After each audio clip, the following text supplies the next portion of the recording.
This video will help you install the Standard Time Web Edition on your own local IIS web server. You can see that this video is referencing a certain article, which you can see in the address bar here. You can actually go to this article and go through this yourself. The completion time is going to be about 2 hours. When you're finished, you will see a website that looks somewhat like this. I can just switch over to the tab, and here is the actual application running on the cloud. We're assuming in this video that you do not want to use the Standard Time Cloud and instead want to use your own web server, so you won't need this tab. So the first thing you'll need to do is make sure you have all the prerequisites. You'll need IIS, either SQL Express or SQL Server. The intention of this video is to connect to an existing SQL Server or SQL Express database. If you don't have that set up, you will have to go through that process. There are other videos and articles that show how to set up an actual database, but this assumes that you have one already. Maybe you've gotten one set up for the Standard Time Windows Edition and then just want to connect the Web Edition to that. Of course, you'll need SQL Server Management Studio to be able to manage that database. You will need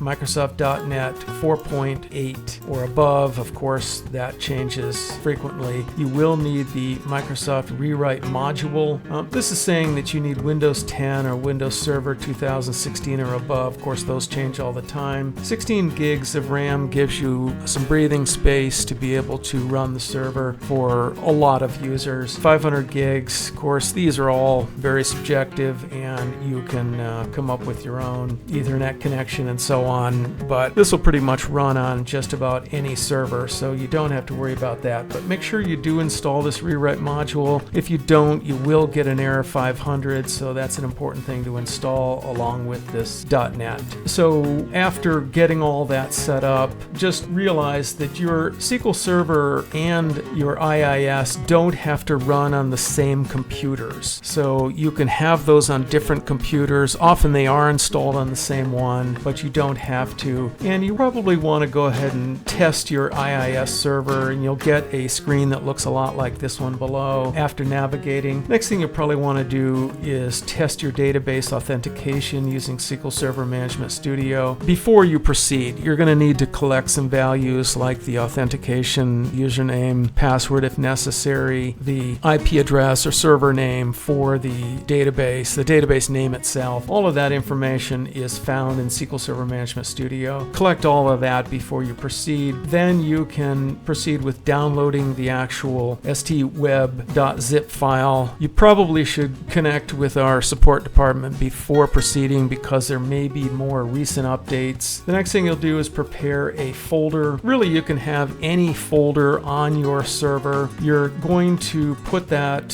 zip file in there, extract all the files, and then you're going to have the results that look a lot like this. You'll have a bin folder, content, reports and scripts and things like that. Later, we're going to use that folder in IIS to tell your server where the application files are. So that zip file is going to be put into any server folder you want. The next one is a real biggie. You're going to have to create a credentials file. And so you're going to have to collect the information that I described earlier. That's going to be the SQL Server, the instance name, your login name, whether you're logging in with Windows authentication or SQL authentication. Of course, we would recommend Windows authentication so that you don't have to expose a password. Of course, you'll need the actual database name, which is often just Standard Time. Then you're going to create a text file with the name Standard Time SQL.dsn. So this name is a magic name that the application will look for. Open that up in Notepad. You can put in this boilerplate text. You will then have to replace the values in here with your own, then save and close that. You may want to make a backup of that. You will place that file right in with the rest of your files so you can see that this is right here. Of course, this is showing what it looks like in Notepad. then SQL authentication is kind of an old school thing. You probably want to use Windows authentication so that you don't expose your password. That means you're going to have